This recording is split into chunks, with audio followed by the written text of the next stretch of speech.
نتواجد الآن بكورنيش ملبطة بمدينة طنجة لنرصد لكم الأحوال الجوية والأمواج العاتية التي اجتاحت كورنيش ملبطة صباح اليوم بفعل العاصفة التي عرفتها مدينة طنجة. كما ترون الأمواج عاتية التي بدورها أدت إلى خروج العديد من البقايا التي يجرفها البحر كالحجارة. هي الأجواء هنا بشاطئ ملبطة بمدينة طنجة بعد العاصفة. كما ترون أمواج هائجة تجتاح الكورنيش وتخرج إلى اليابسة. العديد من الركام والحجارة التي جرفتها الأمواج هنا بكورنيش ملبطة بعد هذه العاصفة التي عرفتها مدينة طنجة مساء البارحة عفوا. إذن نحاول أن ننقل لكم الأجواء هنا بكورنيش ملبطة بمدينة طنجة.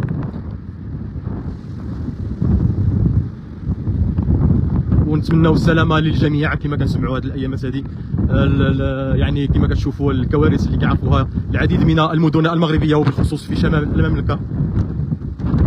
مدينه القصر الكبيره التي تم اخلاؤها واخلاء يعني العديد من الاحياء من السكان وتوجههم الى المدن الاخرى هربا من الفيضانات التي اجتاحت مدينة القصر الكبير. وكما تعرفون يعني جميع المدن المغربية في الشمال تعرف عواصف شديدة هذه الأيام.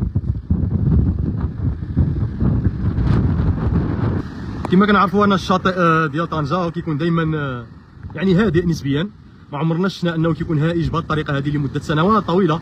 بعد هذه العاصفة كما ترون هيجان للبحر وأمواج هنا بشاطئ ملبطة. البحر اللي امتد بسبب العاصفة إلى الكورنيش هنا وجرف معها يعني كما تشاهدون الحجارة والرمال والبقايا والمخلفات التي جرفها البحر هنا. إذن هذه هي الأجواء هنا بكورنيش ملبطة بعد هذه العاصفة والأمواج التي اجتاحت الكورنيش. وهذه هي الحالة كما تشاهدون العديد من النفايات التي جرفتها الأمواج والحجارة التي اقتلعتها من الشاطئ وتم سحبها هنا إلى كورنيش ملبطة. إذن كما نحذر دائما مشاهدينا حاولوا تبعدوا على الأماكن اللي كتواجد فيها المياه كالسدود، البحر كذلك، الأماكن اللي كتعرفوا فيها يعني ودان أو أشياء من هذا القبيل اللي تقدر الله يحفظ أنها تودي بالسلامة ديال الناس اللي قرابين. فمن الأحسن الإنسان أنه يحاول يبعد على هذه الأماكن حتى تسالى هذه الجائحة المناخية اللي كتعرفها البلاد ديالنا. إذن كما كتشوفوا هذه هي الصورة هنا بشاطئ ملبطة.